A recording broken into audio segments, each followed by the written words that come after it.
आज की कहानी एक ऐसे शिकारी पर आधारित है जिसे अपना शिकार अपने प्राणों से भी प्यारा है। तो चलिए शुरू करते हैं आज की कहानी।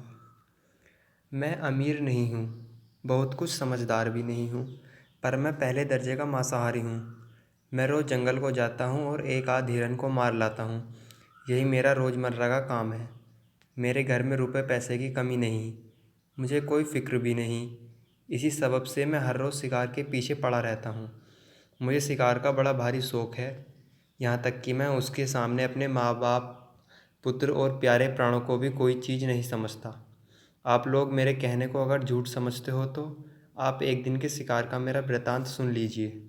उस वृत्तांत को सुनकर मुझे भरोसा है कि आप यह अनुमान कर सकेंगे कि मुझे शिकार ज़्यादा प्यारा है कि अपना प्राण। मेरे यहाँ आदमियों की कमी नहीं है। अगर मैं चाहूँ तो शिकार को जाते वक्त एक की जगह कई आदमी ले जा सकता हूँ, लेकिन मेरी आदत कुछ ऐसी पड़ गई है कि चोर की तरह अकेले जाना ही मुझे अच्छा लगता है। शिकार के हाथ लग जाने पर मुझे उतनी ही खुशी होती है जितनी कि चोर को मनमाना माल मिल जाने से होती है। एक दिन की बात है, गर्मी का मौसम था।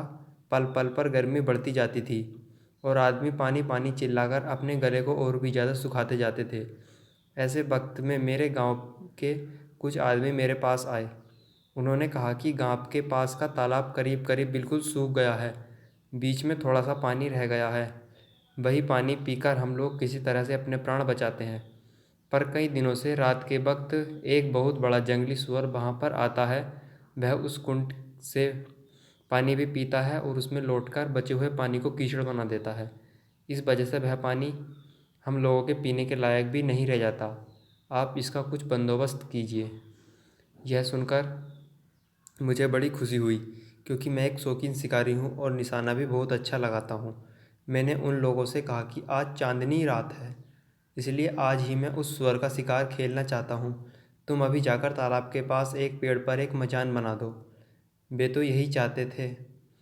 उन्होंने फ़ौरन ही एक मचान मेरे लिए तैयार कर दिया। रात हुई, 8 बज गए।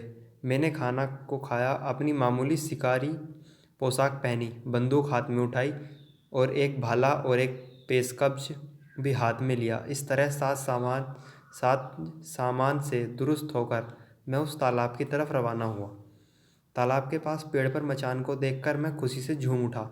भाले को मैंने उस मचान के नीचे गाड़ दिया और चढ़कर उसके ऊपर आसन जमाकर मैं बैठ गया। वहाँ पर मैं बिल्कुल अकेला था, मगर मैं बड़ा निडर हूँ। मुझे जरा भी डर न लगा। वायु मंद मंद चल रही थी। उसने नींद को झटपट मेरी आंखों के सामने लाकर खड़ा कर दिया, मगर मैं उसके काबू में आने वाला आदमी नहीं, इसलिए उस बेचारी को मुझसे 2 गज दूर ही खड़ा रहना पड़ा। इतने में कुछ दूरी पर मुझे आहट मालूम हुई। मैं समझ गया कि बराह महाराज की सवारी आई है। मेरा यह अनुमान ठीक निकला। तालाब के पास एक गुफा थी, वहीं पर वह सुअर आकर कंदमूल खोद खोद कर खाने लगा। मैंने अपनी बंदूक संभाली और इस ताक में लगा कि वह सुअर वहाँ से जरा और आगे बढ़े तो मैं उसे अपनी गोली का निशाना बनाऊं। इतने में एक और अजीब घटना हुई। जिस पेड़ पर मैं था उस पर एक बड़ा ही भयानक सांप चढ़ा। सांप काला था। वह धीरे धीरे मेरे मचान की तरफ बढ़ा और मेरे ऊपर चढ़ गया। मैं कांप उठा। मैंने समझा कि मेरी मौत आ गई है, मगर मैं चिल्लाया नहीं और न उस सांप को अपने शरीर से अलग फेंक देने की ही मैंने कोशिश की। मैंने सोचा कि अगर मैं चिल्लाऊंगा या इस सांप को पकड़कर ज़मीन पे पटकूंगा तो आवाज़ सुनकर वह सुअर भाग जाएगा। अब आप समझ गए होंगे कि जैसा मैंने ऊपर कहा है, मुझे अपने प्राण उतने ही प्यारे नहीं जितना कि मुझे शिकार प्यारा। मैं पत्थर का हो गया। जरा भी अपने आसन को मैंने नहीं हिलाया। वह सांप पीठ से मेरे कंधे पर आया और कंधे से पेट की तरफ नीचे उतरकर उसने अपना फन मेरे पैर के अंगूठे और उसके पास की उंगली के बीच में डाला। अब मुझसे न रहा गया। वहाँ पर मैंने उसके सिर को इस मजबूती के साथ दबाया कि वह सांप एक ही मिनट में फटक फटक कर वही मर गया। मेरे शिकार का पहला कांड यहाँ ख़त्म हो गया। सुकरराज अब तक उस गुफा के पास खोदा खादी में ही लगे थे कि तालाब के पास पानी पीने के लिए एक भयानक भालू आ पहुंचा। अगर मैं चाहता तो उसे वहीं पर मार गिराता, मगर सुअर के भाग जाने के डर से मैंने ऐसा करना सही नहीं समझा। भालू पानी पीकर तालाब के पास खड़े खड़े दम लेने लगा। इतने में एक बड़ा शेर आता हुआ दिखाई दिया। शेर बहुत प्यासा था, इसलिए जल्दी जल्दी कदम बढ़ाता हुआ वह आ रहा था। रीछराज की नज़र ज्यों ही शेर पर पड़ी त्यों ही वह डर के कारण काँपते हुए उसी पेड़ पर चढ़ा जिस पर मैं बैठा हुआ था। मेरे मचान के नीचे ही एक डाल थी, उसी पर वह आकर खड़ा हो गया और एक दूसरी डाल को अपने अगले पैरों से उसने खूब मजबूती से पकड़ लिया। डर भी बुरा होता है। उस वक्त डर के मारे वह रीछ इतने ज़ोर से काँपता था कि वह उतना बड़ा पेड़ भी हिल रहा था। मैं आपसे कोई बात छिपाना नहीं चाहता। मेरा बदन पसीने पसीने हो गया। मुझ पर खौफ गालिब हो आया। मैंने कहा कि अगर मैं शोर करूँगा या कुछ भी हाथ पैर हिलाऊंगा तो यह रीछ फ़ौरन ही मुझ पर हमला करेगा। इसलिए साहस करके मैं वहीं पर जमा हुआ बैठा रहा।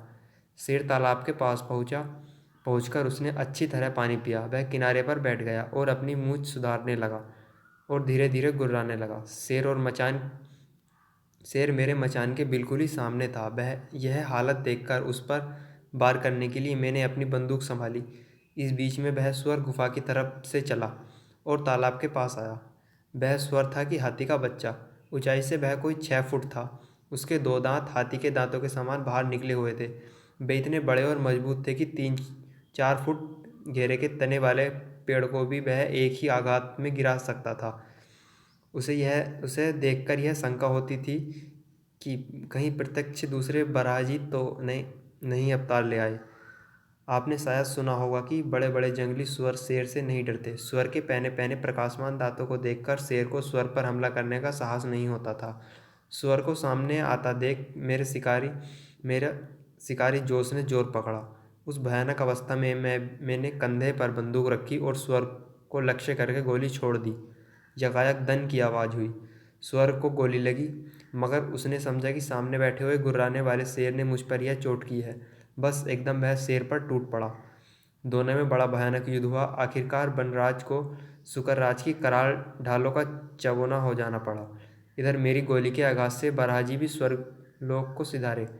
यहाँ पर मेरे शिकार का दूसरा भी कांड समाप्त हुआ। आपसे मैं कह चुका हूँ कि एक भाला मैं घर से ले आया था और मचान के नीचे ही उसे मैंने सीधा खड़ा कर दिया था। ज्यों ही मेरे बंदूक से गोली छूटी और दन से आवाज़ हुई त्यों ही नीचे डाल पर बैठे हुए रीछ ने समझा कि वह उसी पर छोड़ी गई। इससे डर के कारण वह हाथ से डाल को छूट गई जो उसने हाथ से पकड़ रखी थी। सहसा छूट गई। रीछ डाल से नीचे गिरा, मगर ज़मीन पर पहुंचने के पहले ही मेरा भाला उसकी छाती को पार कर गया। जरा देर में उस रीछ का भी काम तमाम हो गया और उसके साथ मेरे शिकार का यह तीसरा कांड भी समाप्त हुआ। इस बहादुरी के लिए आप चाहे मुझे शाबाशी दें, चाहे मेरी सिफारिश करें, गवर्नमेंट से विक्टोरिया क्रॉस का पदक दिलावे, मगर अब मैं कभी बंदूक हाथ से न उठाऊंगा। मैंने शिकार करना एकदम छोड़ दिया है। मैं नहीं चाहता कि मैं अपनी जान को फिर इतने बड़े जोखिम में डालूं। तो आपको ये कहानी कैसी लगी हमें कमेंट सेक्शन में ज़रूर बताएं।